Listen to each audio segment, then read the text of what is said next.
Ya, kita mulai dari pembahasan PPh pasal 24, Undang-Undang PPh. Ya. Ya, PT Berdikari merupakan wajib pajak yang mempunyai penghasilan dalam negeri dan beberapa penghasilan dari luar negeri. Ya, penghasilan selama tahun 2020 adalah sebagai berikut. Ya. Jadi ini PT Berdikari wajib pajak terdaftar di Indonesia, ya, wajib pajak dalam negeri yang mempunyai penghasilan dalam negeri dan luar negeri. Ya.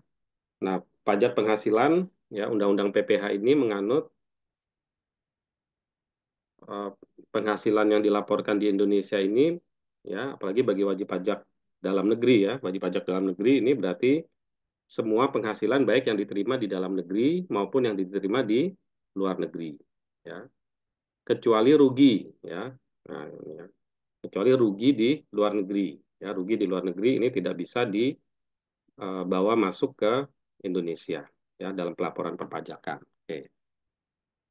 Sekarang ini eh, oke, ya, ini ada penghasilan neto dalam negeri, ya. Ini asumsinya sudah penghasilan neto, ya, udah penghasilan fiskal gitu, ya, udah penghasilan fiskal. Kemudian ada kompensasi kerugian dari tahun sebelumnya, ya. Kemudian penghasilan dari Australia, yaitu ada 6 miliar dengan tarif pajak di Australia 15%. Penghasilan luar negeri di Thailand sebesar 6 miliar dengan tarif pajak 30%.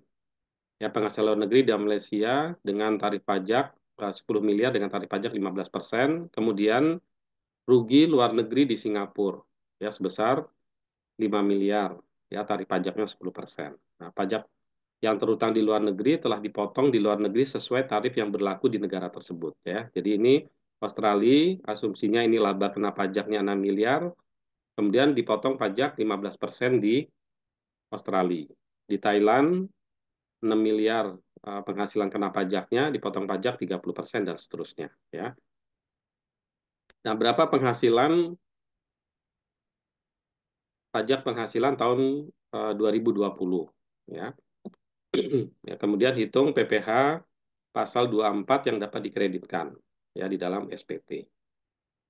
Oke, jadi apa yang pertama kita lakukan? Ya, yang pertama dilakukan adalah menghitung apa dulu kira-kira?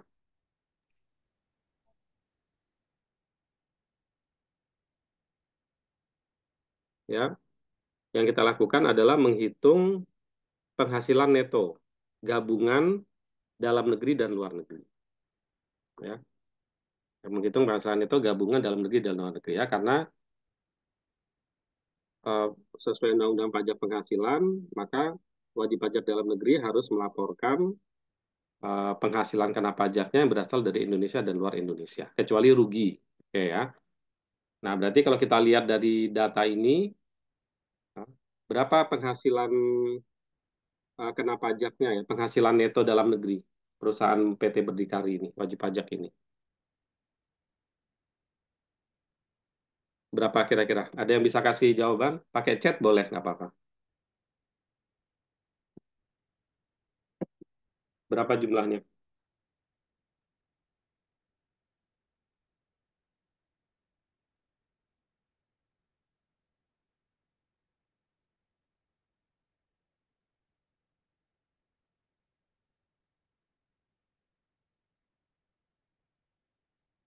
Kalau penghasilan neto dalam negeri, 42 Kak. berapa? 42 juta 42 miliar, ya. miliar. Asalnya dari mana nih? Dari penghasilan neto dalam negeri 20 Penghasilan miliar. 10. Mm. Terus penghasilan luar negeri Australia 6 miliar. Ditambah, Ditambah Thailand 6 ya, miliar. miliar, Terus Malaysia 10. Malaysia 10. Sama dengan 42. 42. Ya. Yang Singapura Yang Singapura kan rugi, Pak. rugi, ya, berarti nggak boleh ditambahkan, Hitung. nggak boleh dimasukkan ke Indonesia. Oke, sepakat yang lain? Kakak. Sepakat.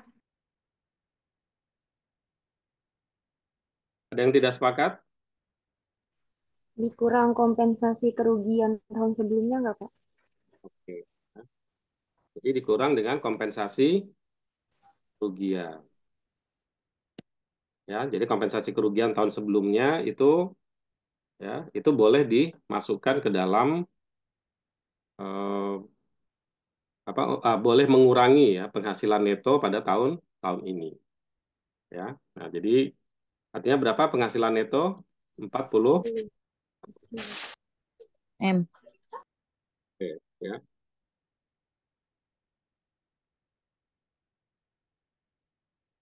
Ya, masih ada pertanyaan lagi? Cukup jelas ya?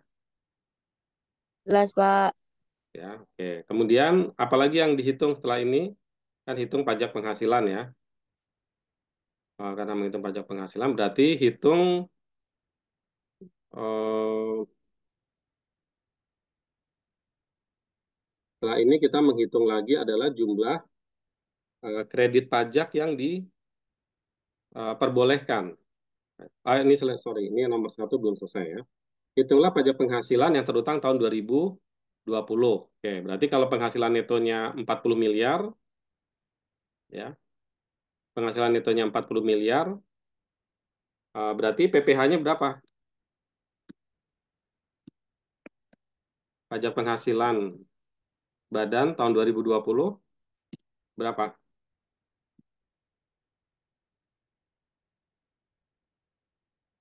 Ya, untuk jawaban nomor satu ya. Tarif PPh badan berapa? 25%.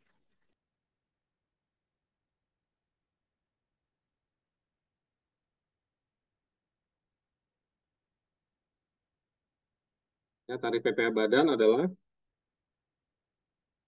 ya masih ingat ya untuk menghitung PPh badan itu ada tiga kelompok tarif ya tiga kelompok tarif. Yang pertama adalah yang omsetnya di atas 50 miliar ya. Oke, ya. Kemudian yang omsetnya di bawah 50 miliar ya. Kemudian juga yang go public ya.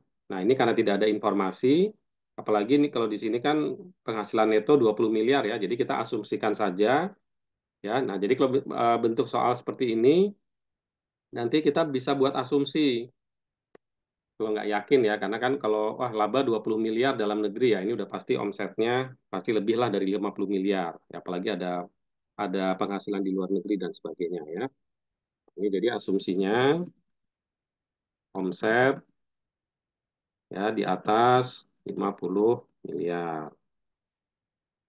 Nah, sehingga PPh badan berapa tarifnya dan tidak go public ya. Sebenarnya tidak go public. Berarti tarifnya adalah ya 22% ya kali dengan 40. Tuh ya.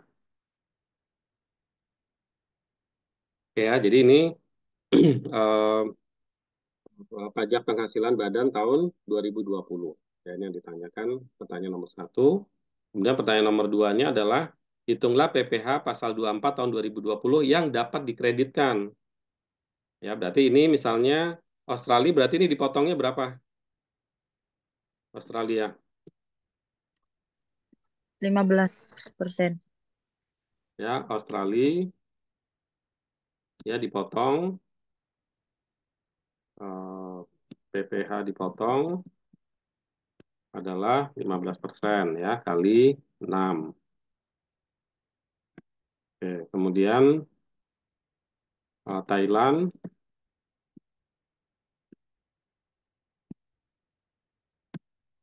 PPh dipotong berapa 30% kali 6 ya. Kemudian Malaysia ya, PPh dipotong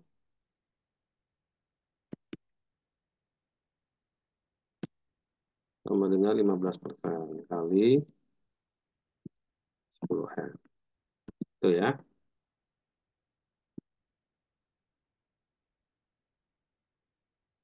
Oke, berapa ini? Ada yang hitung?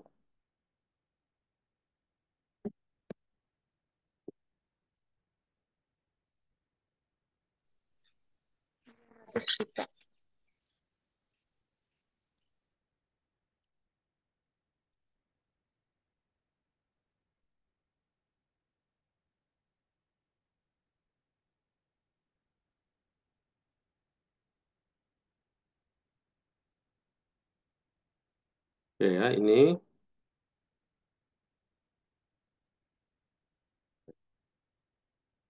Ya, jadi kita harus menghitung ini nanti, menghitung masing-masing, ya. Kemudian setelah itu baru eh, maksimumnya, ya, hitung maksimumnya. Ya, maksimum yang boleh dikreditkan dari potongan pajak yang ada di Australia. Maksimum yang boleh dikreditkan dari potongan pajak yang ada di Thailand dan di Malaysia. Ya, oke ya, ini saya sih udah buat jawabannya ya. Nah, jadi ini kira-kira ya tadi ini 20 ya. Berarti PPh-nya tahun 2020 yaitu adalah 22% kali 40 miliar ya. Jadi 8,8 miliar. Ya. Nah, kemudian berapa maksimum yang boleh dikreditkan di Australia ya. Nah, ini tadi kan berapa nih? 900 juta ya ini. Ya, Pak. Ya, 900 juta. Eh, berarti yang boleh dikreditkan itu adalah maksimum 6/40. Jadi 6 itu adalah omset Australia. Ya, omset yang di Australia, omset, sorry. Penghasilan neto di Australia dibagi dengan penghasilan neto keseluruhan. Ya, 6/40 kali, 6/40 kali pajak terutang. Ya, ya, jadi maksimum PPh 24 ya dari yang boleh dikurangkan dari Australia itu adalah 1,320 miliar. Ya, ya, 1 miliar 320 juta ya. Nah, sementara pajak yang dipotong di Australia adalah 900 juta ya. 15% kali 6 miliar. Nah, maka PPh pasal 24 yang boleh dikurangkan dari apa yang sudah dipotong di Australia ya sebesar yang dipotong gitu ya. Jadi maksimumnya ini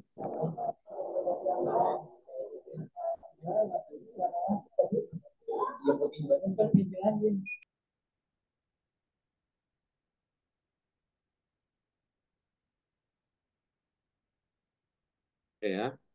Nah, maksimumnya kan 1,3 ya yang boleh dikreditkan. Tetapi karena yang dipotong hanya 900 juta ya maka PPh 24 Australia adalah 900 juta ya. Oke.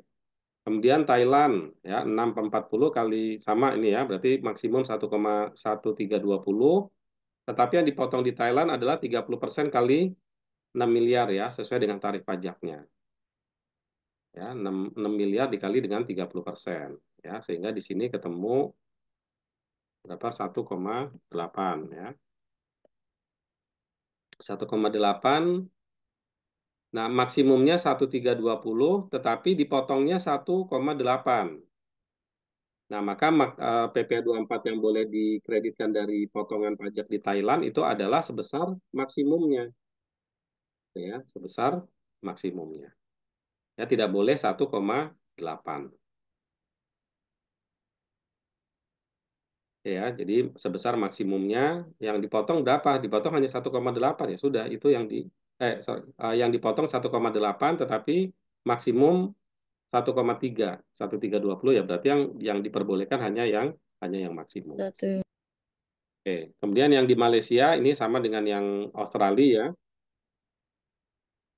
Ya maksimumnya 2,2 tetapi yang dipotongnya 1,5. Maka yang boleh dikreditkan sebagai PPh 24 hanya sebesar 1,5. Ya, nah jadi ini ada selisihnya kemana ya? Udah selisihnya itu cost-nya perusahaan gitu ya, istilahnya ya tidak Itu sudah menjadi resikonya perusahaan. Kenapa? Karena ternyata tarif pajak di Thailand lebih tinggi dari tarif pajak di Indonesia. Ya, di Indonesia kan tarif pajaknya 22% ya. Nah, kalau dia dipotong lebih tinggi, nah ini pasti ada maksimumnya itu pasti lebih rendah ya dari eh, yang real dipotong. Sementara kalau Australia dan Malaysia karena lebih rendah dari tarif pajak di Indonesia, ya, nah ini pasti maksimumnya akan lebih tinggi, ya. Nah ini demikian, tapi juga nanti ini ada tergantung juga ya dengan ada atau tidaknya kompensasi kerugian. Ya. Ini karena nggak terlalu besar ya kompensasi kerugiannya 2 miliar.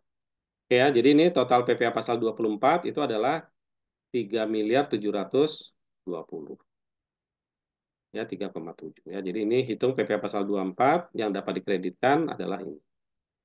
Oke ya.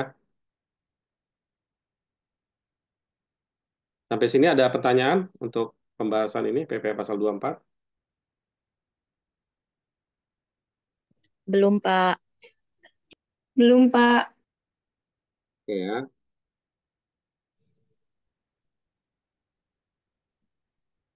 Baik ya. Kemudian yang lanjut adalah ini contoh soalnya adalah PPN ya.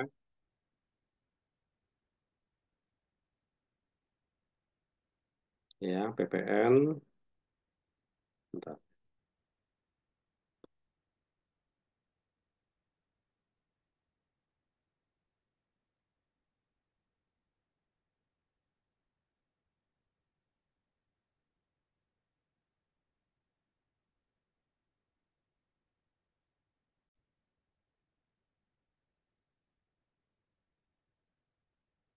Nah, ini adalah terkait dengan nilai dasar pengenaan pajak ya yang ada di PPN ya.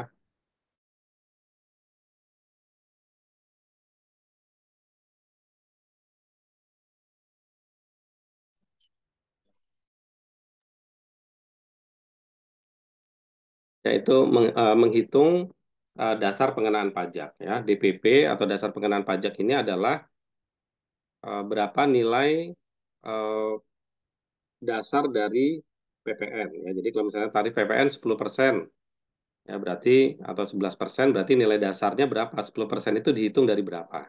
Ya, kadang-kadang kita melakukan transaksi ya misalnya menjual barang dengan harga 100 juta ya.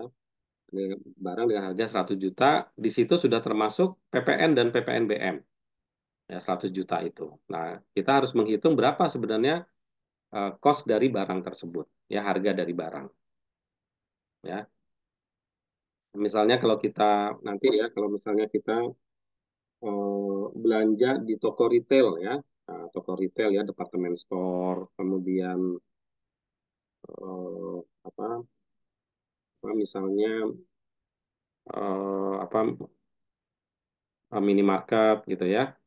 Nah, itu biasanya harga yang kita bayar itu di dalamnya sudah include PPN ya, sudah include PPN. Atau misalnya kita membeli kendaraan ya, mobil ya, membeli mobil harga OTR gitu ya, harga on the road misalnya atau harga katakanlah misalnya 300 juta gitu. Nah, 300 juta itu sebenarnya di dalamnya sudah ada unsur PPN dan PPNBM. Ya, cuman kita biasanya konsumen nggak tahu gitu ya. Nah, tetapi nanti si akunting ya dari perusahaannya itu, nah itu dia akan memecah itu dari 300 juta itu sebenarnya berapa harga pokok dari barangnya ya atau berapa harga jual dari barangnya sendiri, kemudian juga berapa PPN yang harus disetor ke negara dan berapa PPNBM yang harus disetor ke negara. Oke, ya. Nah, ini eh, dalam PPN ini kita sangat penting menentukan berapa harga DPP-nya atau berapa nilai DPP ya karena nanti ini juga berkaitan dengan kalau di dalamnya ada unsur pajak penghasilan yang harus dipotong ya pajak penghasilan yang harus dipotong ya misalnya eh, dalam ya PPh pasal 22 ya ya masih ingat ya nanti coba dilihat lagi di PPh pasal 22 ya misalnya untuk transaksi tertentu itu ada nilai apa untuk transaksi-transaksi tertentu ya, kendaraan, apa, bahan bakar ya. Nah, itu kan ada unsur PPh pasal 22. Ya, nanti ada unsur PPh pasal 22, ada unsur PPN. Nah, maka unsur DPP inilah yang menjadi dasar pengenaan PPN, ya PPN maupun PPh. Ya, itu harus dari DPP yang sama. Nah, karena itu ini contohnya ya, misalnya eh, penjualan produk kepada konsumen, ya penjualan produk kepada konsumen, ya dengan harga HPP 500 juta, ya harga pokok dari barangnya ini 500 juta. Kemudian perusahaan ini mengambil profit margin 25%. Ya. Profit margin 25%, artinya dia memarkup ya nilai tambahnya ya, dan diskon tunai 1%. Ya, seperempat dari penjualan dilaksanakan tunai, di samping itu barang kena pajak tersebut dikenai pula PPNBM 20%. Oke, nah berapa nilai DPP-nya? Ya, kira-kira nilai DPP itu berapa? Nilai DPP itu berarti harga jual ya. Nilai DPP itu harga penyerahan. Ya, kalau dalam hal ini karena penjualan produk berarti adalah harga harga jual. Ya, berapa sebenarnya harga jual dari produk ini? Ya, dalam setiap transaksi dari PT multidistributor ini dia mengambil profit atau mengambil margin 25%.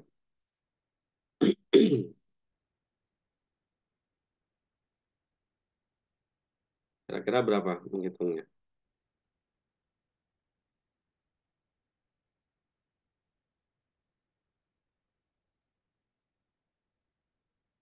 Ya, berarti karena profitnya marginnya 25%, ya berarti ini kali aja ya 500 juta dikali dengan Dua. 1,25%. Ya, tambahin aja 25% gitu. Nah, itu adalah harga jualnya ya. Nah, harga jual itulah yang merupakan DPP. Nah, nanti PPN dihitung dari DPP, PPNBM dihitungnya dari DPP. Gitu ya. Karena di sini soalnya adalah HPP-nya gitu ya. Kecuali kalau nanti soalnya diketahui harga penyerahan. Nah, bukan harga penyerahan ya. Artinya harga yang dibayar oleh konsumen misalnya gitu ya. Nah, tadi ya, kalau harga yang dibayar oleh konsumen ya, misalnya konsumen membayar 600 juta gitu ya, misalnya di sini ya. Harga yang dibayar konsumen ya, misal gitu ya. Nah, ini misal harga dibayar misalnya 500 juta. Nah, di 500 juta ini sudah include ya, sudah termasuk ya PPN 11%, PPN BM eh, misalnya 20%. Ya, gitu ya. Nah, kalau seperti ini berarti 500 juta itu ya, berarti di sini 500 juta itu adalah sama dengan 100% gitu ya, ditambah dengan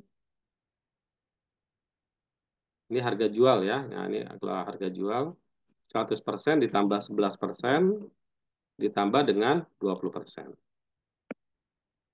Gitu ya. Nah, ini berarti harga jual 500 juta itu nilainya ini.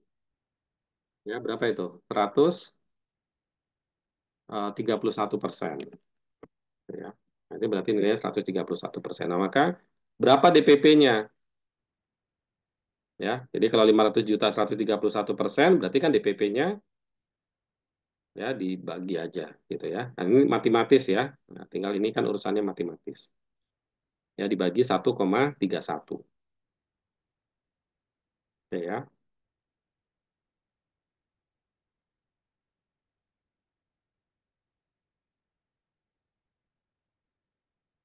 Ya, berarti kalau seperti ini berarti DPP-nya ya 500 juta ya dibagi 1,31. Oke ya. Sekian ya, mungkin 381. Ya, sekian ya kira-kira ya. Gitu, itu ya. Nah, jadi ini eh, apa logikanya ya nanti di eh, kasus-kasus yang ditemukan di dalam PPN itu nanti akan seperti ini ya.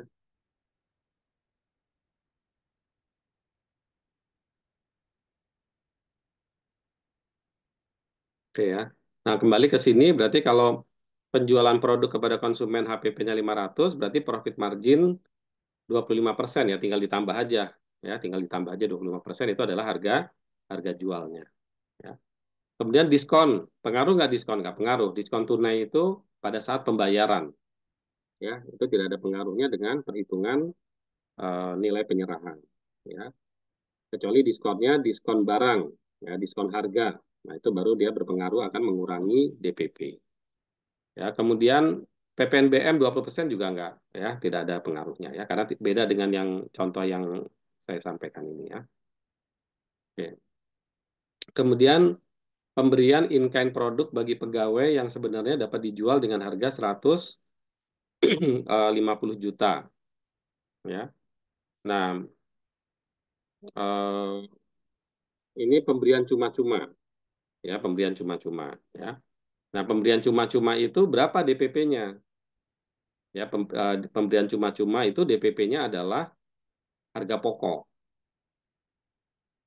ya. Nah, itu adalah harga pokok. Nah, sehingga kalau pemberian in-kind bagi produk ini adalah 100, bisa dijual dengan harga 150 juta, maka harga pokoknya berapa? Ya kurangi aja dengan margin 25%. Nah, itu adalah DPP-nya. Ya, berarti DPP-nya ya kurangi margin 25%. Ya. Ya, karena kalau pemberian cuma-cuma itu adalah harga pokok. Ya. Kemudian sumbangan korban bencana, ya nilai penjualannya 300 juta. Harga jual nih barang ini kalau saya jual harganya 300 juta, ya. Nah, tapi ini saya sumbangkan. Ya, sumbangan ini tetap dikenakan PPN, tetapi bukan dari 300 juta, tapi dari harga harga pokok ya sama dengan B. Ya, transfer produk dari pabrik ke gudang di provinsi berbeda ini juga sama ya. Kemudian menjual kendaraan operasional lama yang dimiliki nilai bukunya 75 juta dan akumulasi depresiasi 225 juta ya dengan harga 100 juta. Ya, jadi ini kendaraan operasional lama nilai buku 75 juta ya, jadi sudah dikurangi penyusutan. Ya, akumulasi penyusutan 225 ya, harga 100 juta. Ya, harga jualnya 100 juta. Berapa nilai DPP-nya? Ya, harga jual ya. Nilai DPP-nya adalah sama dengan harga harga jual. Ya, jadi sudah tidak lagi memperhatikan pembukuannya ya. Pokoknya dijualnya berapa, itu adalah nilai nilai penyerahan. Oke, kemudian nah ini yang F ini ya melakukan impor persediaan produk dengan nilai pembelian 10.000 dolar misalnya, biaya pengangkutan 500 dolar dan premi asuransi 15% dari nilai pembelian ya, berarti 15% kali 10.000. Biaya masuk 10% dan biaya masuk tambahan 3,5 juta, PPh 22 impor 2,5% dan dikenakan PPNBM dengan tarif 20%. Pada saat pemasukan barang impor, kurs transaksi 14.400 dan kurs Menteri Keuangan 14.500. Kurs pada saat melakukan pembayaran 14.550. Nah, ini ada 3 angka kurs nih. Kurs mana yang dipakai di dalam transaksi perpajakan?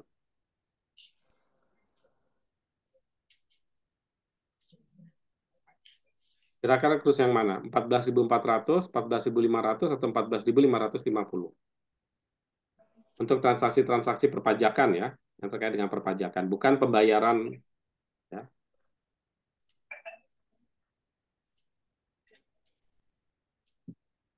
Nah, ini pada saat impor dia harus apa di charge sama sama apa perusahaan tempat dia membeli ya di luar negeri 14.400. Kemudian pada saat membayar ternyata kursnya sudah naik dari jadi 4.400 menjadi 14.550. Nah, perpajakannya pakai yang mana? Pakai kurs impor, kurs pada saat pembayaran, atau kurs Menteri Keuangan?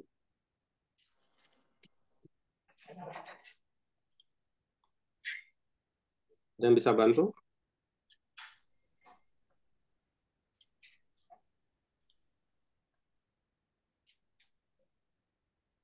Ya, jadi untuk semua transaksi perpajakan ya, yang terkait dengan pembayaran kewajiban pajak, ya.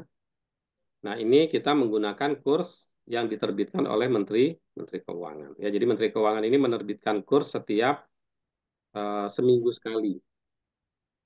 Ya, jadi berlaku dari hari ini, misalnya diterbitkan hari Selasa sampai Senin pekan depan. Terus nanti hari Selasa lagi terbit, mulai Selasa sampai Senin pekan depan. Gitu ya. Nah, jadi semua transaksi yang terjadi pada tanggal yang ditentukan oleh kurs Menteri Keuangan itu, ya, itu adalah menjadi dasar dalam pemenuhan kewajiban perpajakan. Ya, bukan terkait dengan transaksi dengan penjual dan pembeli ya. Itu silakan saja gitu. Tetapi berapa pajak yang harus dibayar kalau transaksinya dalam US dollar atau dalam eh, apa mungkin dalam mata uang lain ya. Nah, maka yang digunakan adalah kurs kurs Menteri Keuangan. Oke ya. Nah, kemudian yang di sini untuk menghitung pajak itu adalah nilai impor. Ya, berapa nilai impornya ya? Ini ini tadi ya jawabannya nanti nanti saya kirim ya. Nah, ini berarti DPP sudah ada ya. Tadi ini sudah kita bahas. Nah, kita langsung ke yang F saja. Nah, yang F ini berarti yang dimaksud dengan nilai impor, ya kan kita mencari nilai impornya terlebih dahulu, ya. Nah, nilai impor itu adalah nilai CIF, ya. CIF itu cost harga harga barangnya 10.000, ya. Kemudian insurans ya 15% kali 10.000, ya. 1.500, kemudian freight-nya CIF ya, freight-nya adalah 500 ya, ini disebutkan 500 ya.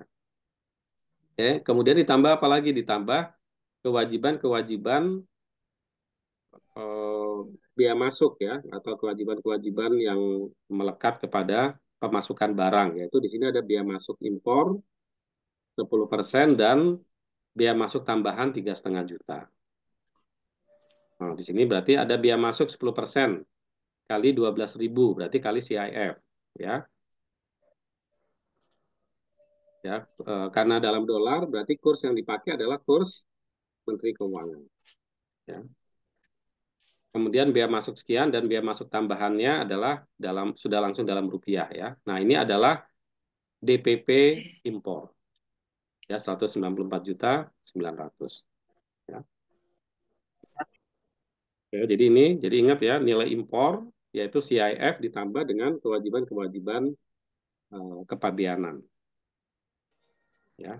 Nah, baru di sini nanti DPP ini dihitunglah PPN-nya berapa ya. Kemudian di situ nanti ada PPh pasal 22 impor ya. Nah, ini sebagai dasar ya, sebagai dasar menghitung di sini adalah PPN ya berapa 11% ini ya. Ada PPN BM kalau ada ya berapa katakanlah ya mungkin misalnya 20% gitu ya. Kemudian PPh 22 impor. Nah, ini adalah sebagai dasar ya. Oke ya. Nah, ini adalah cara cara penghitungan.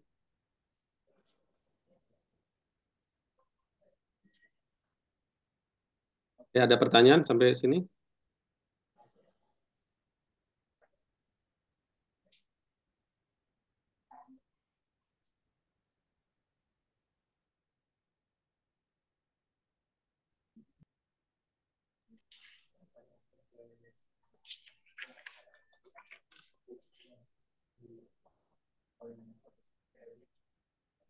Kalau nggak ada, kita ke ini aja ya, ke koreksi fiskal ya.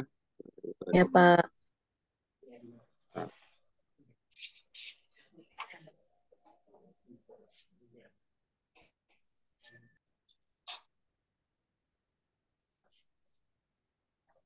ya, untuk metode penyelesaian dari eh, koreksi fiskal ya, soal koreksi fiskal ini, yang pertama ya kita lihat dulu eh, laporan ya, laporan keuangan ya. Jadi laporan keuangan ini, ya ini contohnya adalah laba rugi pada tahun 2020 ya.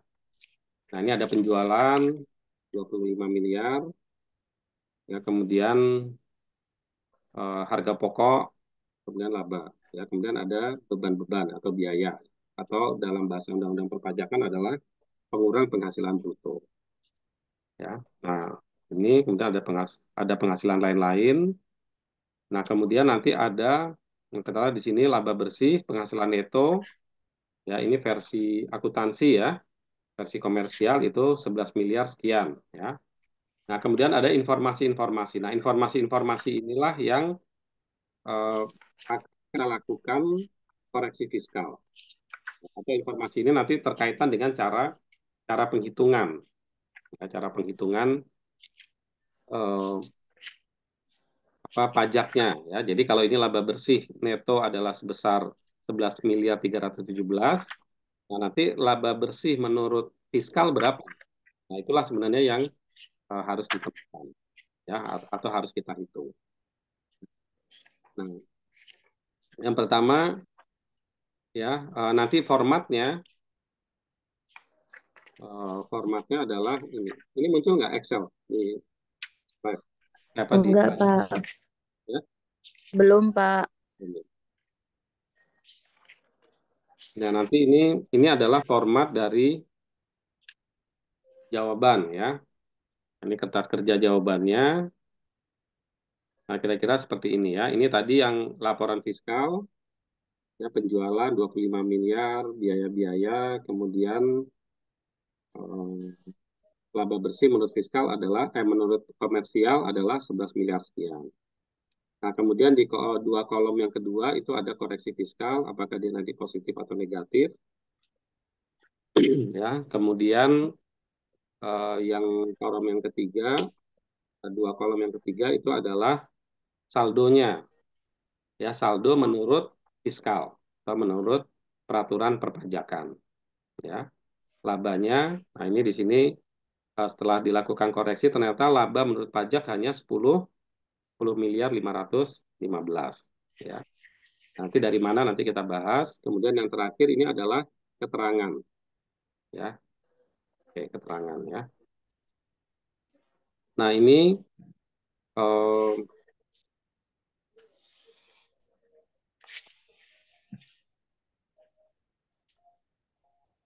jadi ini misalnya yang pertama ya, eh, penjualan ini tidak ada koreksi ya. Jadi penjualan menurut komersial sama menurut fiskal ini sama ya, karena tidak ada di penjelasan tadi ya, yang tadi soalnya ya.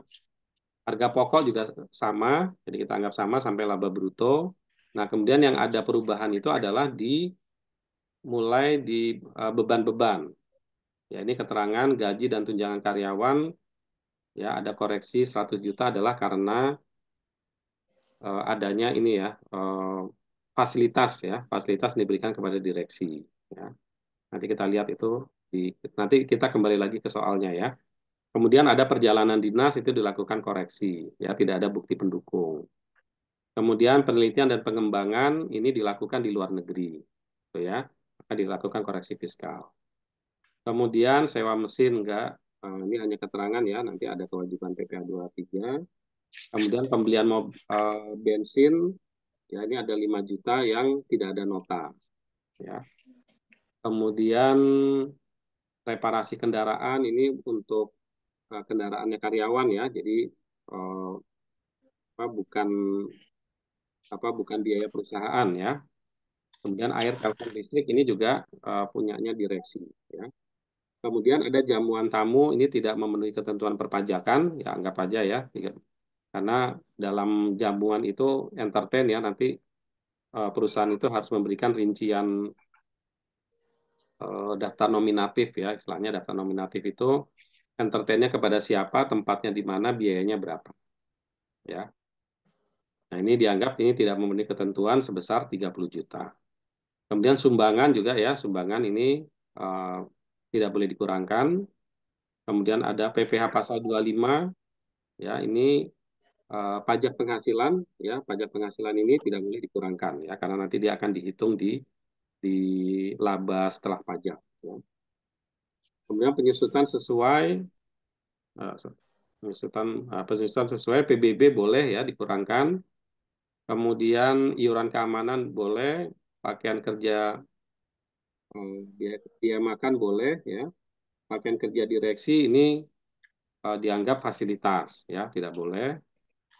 Ya walaupun nanti di peraturan tahun 2023 ya, nah itu masalah masalah yang berkaitan dengan fasilitas ini yang diberikan kepada direksi dan karyawan itu tidak boleh, tapi ada batasan ya, sampai batasan sekian itu boleh ya, diperbolehkan aja. Tapi di sini kita asumsikan dulu ya, karena kita belajar cara menghitung ya, bukan konten ya, bukan materinya gitu. Tapi nanti materi itu ada sedikit perubahan di tahun 2023 ya. Nah, jadi ini kita asumsikan bahwa ini dilakukan koreksi ya, kenikmatan yang tidak diperbolehkan ya. Kemudian berobat pegawai juga ini kenikmatan atau fasilitas yang tidak diperbolehkan. Kemudian sanksi pajak, denda, dan bunga pajak ini tidak boleh ya, karena kalau ini jelas menurut PPh ya, Undang-Undang PPh itu eh, pajak penghasilan dan denda ya, denda itu tidak diperbolehkan. Oke, ini kemudian eh, yang penghasilan lain-lain ini ada penghasilan bunga deposito ya. Ini kenapa dikoreksi fiskal ini nggak ada keterangan, nanti saya tambahkan ya. Ini dikenakan PPh final ya. Nah, sehingga karena sudah dikenakan PPh final, maka pada saat dia sudah dipotong pajaknya oleh pemberi penghasilan, maka kewajiban perpajakannya selesai. Ya, tidak perlu dilakukan perhitungan lagi. Ya. Kemudian penghasilan sumbangan ya, ini bukan objek pajak ya, karena sumbangan ya, bukan objek PPh. Gitu ya. Kemudian penghasilan final dari penjualan tanah. Ya, ini udah jelas ya, dikenakan PPh final. Ya, kemudian penghasilan dari transaksi saham di bursa efek itu juga dikenakan PPh final. Jadi dilakukan koreksi fiskal. Nah, sehingga di sini penghasilan lain-lainnya itu semua dilakukan koreksi fiskal ya. Jadi di sini nol semuanya. Oke. Baik ya, jadi ini ya kita lihat sebentar balik ke itu ya soalnya ya.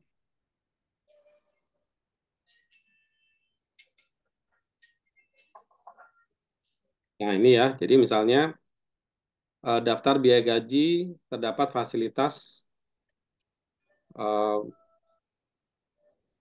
apartemen yang dinikmati direktur dibayar oleh perusahaan dengan harga pasar. Nah, ini ya. Jadi ini fasilitas ya.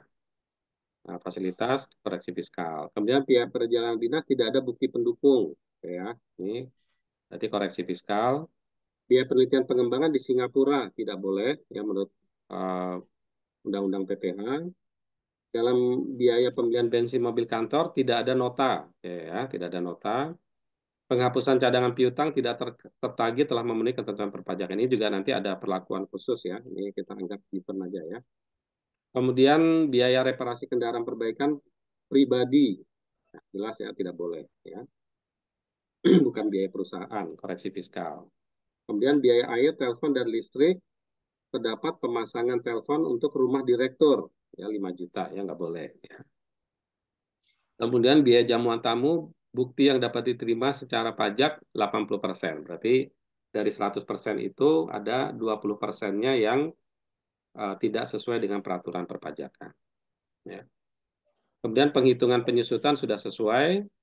Kompensasi kerugian, nah ini ya nanti dalam perhitungan pajak tahun 2018 dan 2019 ada 1,3 M. Ya, artinya apa? Ini kompensasi kerugian boleh dijadikan pengurang untuk tahun pajak 2020.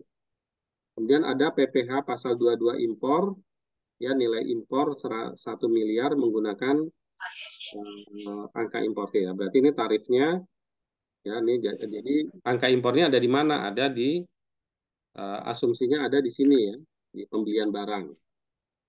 Ya, nilai impornya adalah 1 miliar.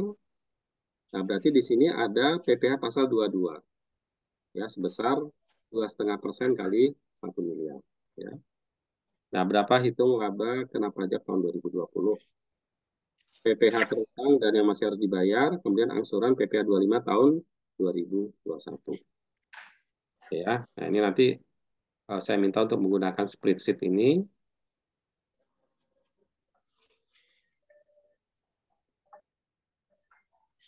Oke ya, jadi ini tadi ya alasan-alasan dilakukan koreksi. Nah, kemudian kita lanjut ke penghitungan. Nah, ini sudah diperoleh ya, laba penghasilan neto menurut pajak berarti adalah 10 miliar 515.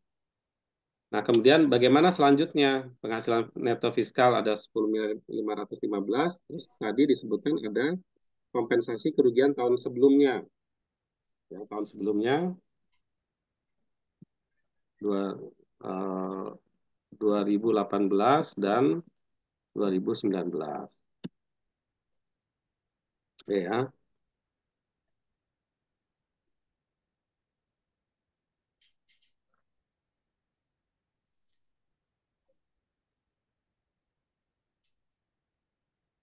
ya 2018 dan 19.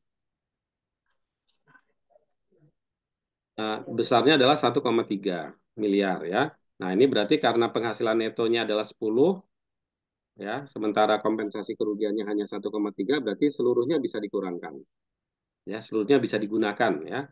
Nah, sehingga penghasilan neto fiskal untuk penghitungan pajak tahun 2020 adalah 9,2 miliar. Nah, kemudian yang selanjutnya adalah cara menghitung PPh terutang. Ya, cara menghitung PPh terutang. Nah, ini juga ya kita lihat omsetnya adalah 25 miliar. Ya, omset 25 miliar ya. Apa, aturannya apa? Aturannya itu di atas 50 miliar dan di bawah 50 miliar omsetnya. Nah, sekarang ini ada di bawah 50 miliar. Berarti dia masuk ke metode PPh terutang pasal 31. Ya, bagaimana cara menghitungnya?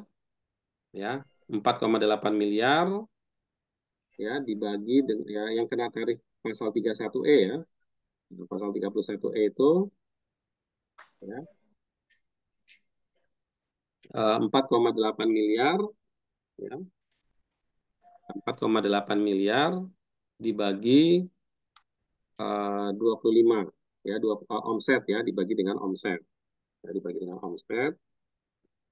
Nah, kemudian eh, ini dikali dengan penghasilan neto ya 9,2 miliar. Nah, besarnya adalah 1,7. Kemudian nanti yang dikenakan pasal 17 ya pasal 31 ini adalah 50% dikali tarif pasal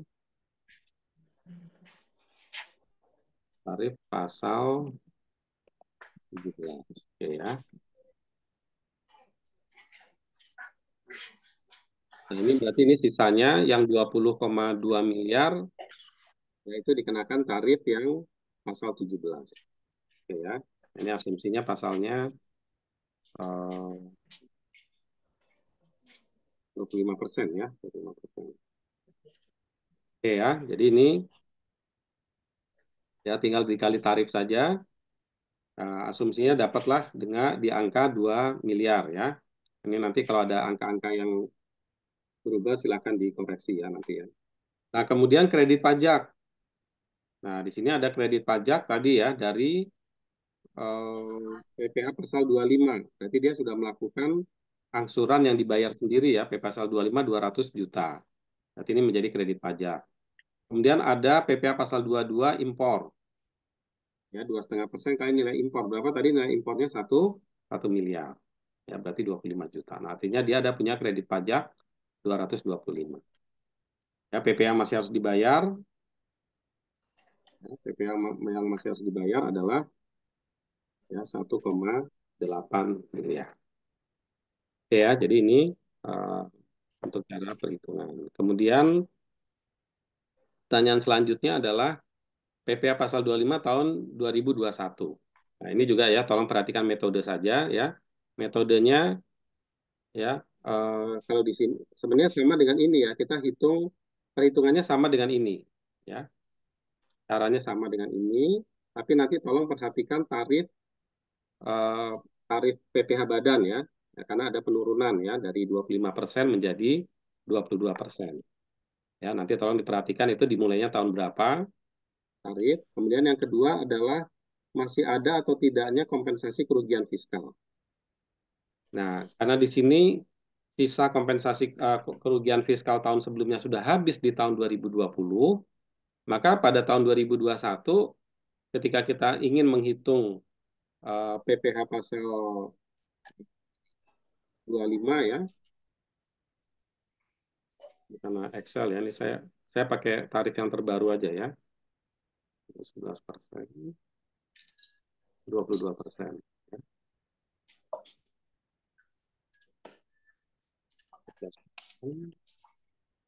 22% ya, supaya nanti lebih mudah. Ya, oke. Ya, ini saya pakai tarif yang terbaru. Nah, ini tahun 2018 dan 19 ya, ini sudah habis ya. Berarti ketika kita akan menghitung yang tahun 2021, ini sudah nggak ada lagi.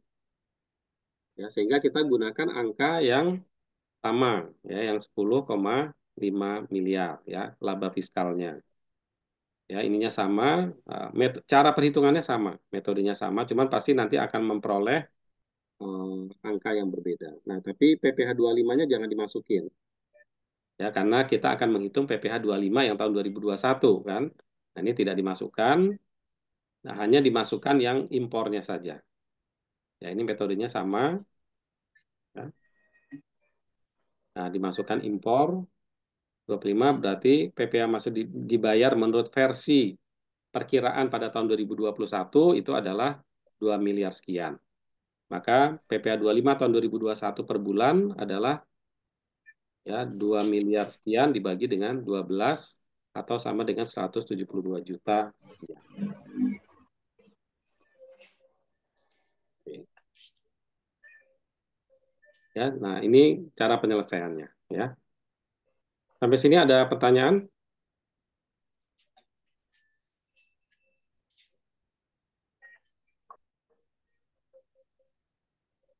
Tidak, Kak. Pak, kalau misalnya Ya. itu yang tadi hasilnya apa kompensasi kerugiannya lebih tinggi gimana, Pak? Misalnya 11 M. Ini ya. Jadi kalau hasil kompensasi Eh, kerugiannya lebih tinggi, ya maka maksimal yang misalnya berapa? Contohnya ada 11 miliar ya. Ya, misalnya ada 11 miliar kompensasi kerugian ya. Nah, kalau berarti yang di sini maksimum yang boleh dikurangkan itu adalah sama dengan laba kena fiskal gitu. Ini maksimum yang boleh yang boleh digunakan. Ya, maksimum yang boleh digunakan adalah 10,5 sehingga penghasilan neto fiskal pada tahun 2020 itu menjadi nihil, nol. Nah, kalau nol berarti pajak terutangnya nggak ada. Kan ini kan merujuknya kan ke sini ya tadi. Nah, berarti ini nggak ada. Ini nggak ada, ini juga nggak ada. ini nggak ada nih nol semuanya. Nah, ini bukan karena ini bukan rumus ya. Nah, berarti ini nol. Nah, berarti ini tidak ada. Yang ada asumsinya ini ya, ini nggak ada gitu ya. Saya buatnya di sebelahnya. Kita coba simulasinya ya. Berarti di sini nanti ini nol ya. Nah, gitu ya. Ininya nol. Asumsinya demikian. PPh terutangnya nol. Tetapi dia mempunyai kredit pajak tetap ada. Gitu ya, tetap ada kredit pajak 225. Nah, sehingga pajak yang harus dibayar berapa? Ya, berarti ini PPh terutang dikurang dengan 25. Nah, berarti dia no, minus ya. Nah, ini minus ya. Nah, berarti di sini dia mengalami lebih bayar sebesar 225. Jadi pada tahun 2020 dia mengalami lebih bayar ya. PPh Mas sudah harus dibayar atau lebih bayar gitu ya kira-kira.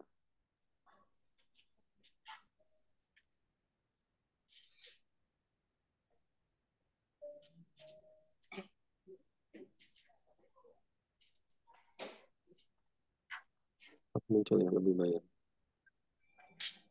Ya, lebih bayar saya tulis aja di sini ya. Nolnya nggak muncul. Oke ya, lebih bayar.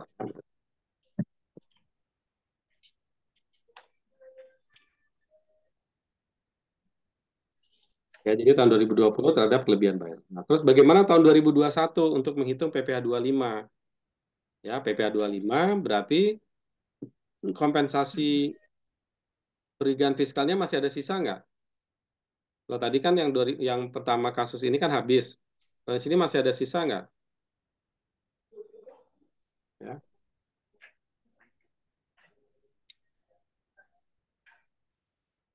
berarti ini masih ada sisa.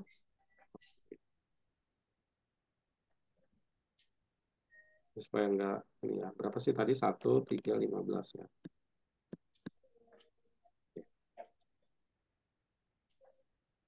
Tapi di sini ya,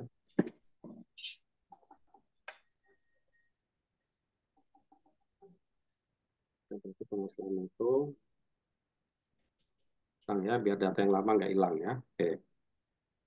Nah, berarti eh, yang bisa dipakai ini berapa besarnya ya? Asumsinya adalah tadi contohnya 11 miliar ya. Oke. Nah, berarti yang dipakai adalah 10.515. Nah, maka di sini berarti masih ada sisa yang bisa dipakai. Ya, 2018 kan maksimum 5 tahun ya. 18 berarti 19, 20, 21 ya masih lewat lah ya. Nah, baru tahun ketiga ya. Nah, berarti di sini ya 11 miliar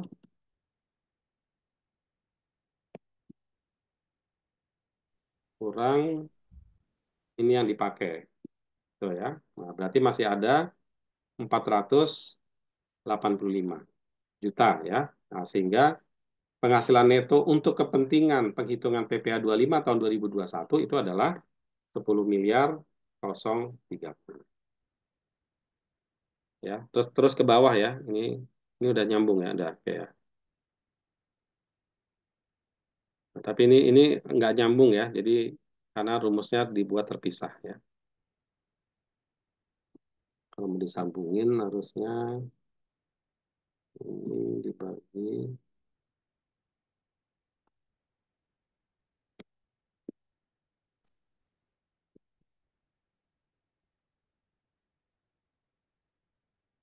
ya. Ini jadi otomatis berubah.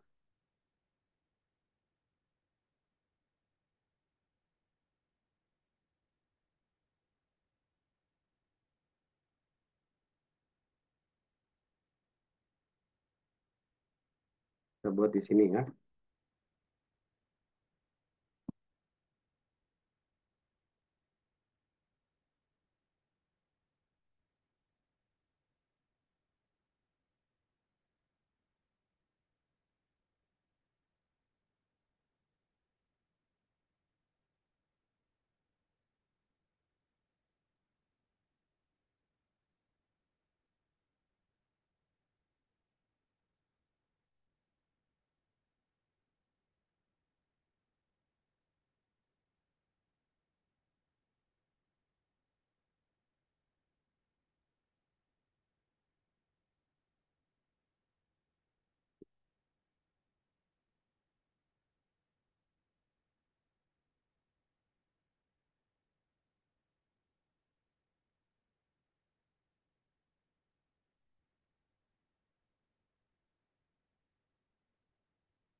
yang dipakai.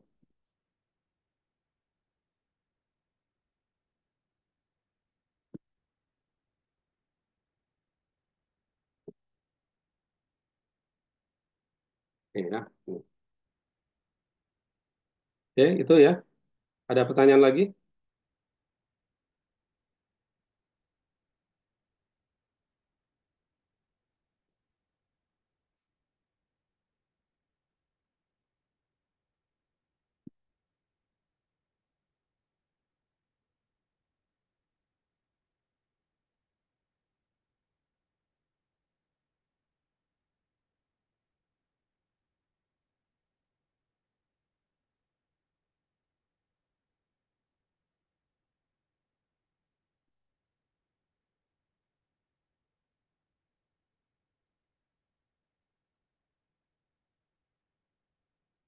Ada pertanyaan lagi untuk koreksi fiskal?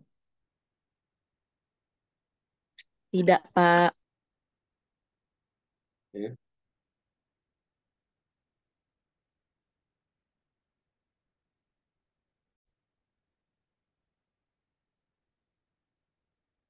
Contoh soal selanjutnya adalah tentang PPN ya. Nah, ini eh, masa pajak September, pajak keluaran 30 juta, pajak masukan 24 juta. Nah, makanya ditanyakan berapa besaran PPN kurang atau lebih bayar di akhir setiap masa. Ya, ini kan PPN kan kewajibannya masa ya, bulanan. Dan bagaimana status dan perlakuannya. Nah, ini kurang lebih jawaban yang saya harapkan adalah September ya. September itu kalau ada keluaran pajak keluaran 30 juta, PPN masukan 24 juta, nah maka PPN-nya menjadi kurang bayar. Ya, kurang bayar sebesar 6 juta. Ya. Yang keluaran kurangi masukan, berarti 6 juta. Kemudian kapan wajib disetor maksimum atau maksimal 31 Oktober. Ya, baik, ya. Ini simple ya sebenarnya, cuman membutuhkan. Kemudian bulan Oktober pajak keluaran 35, pajak masukan 28, berarti ada kurang bayar 7 juta. Maksimal disetor 30 November ya. Oktober berarti bulan depannya ya, 30 November. Nah, kemudian yang bulan November ya. Bulan November terjadi kelebihan bayar. Pajak keluaran 32 juta, pajak masukan 36. Berarti ada kelebihan bayar 4 juta. Juta 4 juta bagaimana dikompensasi ke masa Desember. Desember. Bagaimana bulan Desember? Bulan Desember 36 pajak keluaran 36, pajak masukan 29. Berarti kurang bayarnya berapa ini? 7 juta. Tapi ada kompensasi dari bulan November sebesar 4 juta. Ya, berarti 3 juta ya. Jadi kurang bayar 3 juta. Ya, dari mana 3 jutanya? Ya, eh, kurang bayar 7 juta ya, minus kompensasi 4 juta. Itu ya. Nah, sehingga dia bayarnya 3 juta, jangan 7 juta gitu ya, bukan 7 juta. Tapi 3 3 juta. juta. 3 juta disetor wajib maksimal pada tanggal 31 Januari. Ya, saya kira sih itu ya. Untuk yang ini hampir sama. Nah, ini koreksi fiskal juga ya. Eh, Nanti silakan dibaca aja ya. Ini saya sudah siapkan jawabannya. Kaitannya dengan tadi ya, ada kompensasi kerugian atau tidak gitu ya. Bagaimana kalau ada kompensasi, kemudian pajak-pajak yang dipotong pihak lain. Ya, ini kayaknya sudah ada di latihan yang sebelumnya ya. Iya, Ya, ini ada Pak. jawabannya, silakan dibaca saja. Saya belum tahu nanti yang dikeluarkan apakah yang ini atau yang Excel tadi ya. Oke, saya kira itu ada pertanyaan. Pak, nanti ujian boleh open book.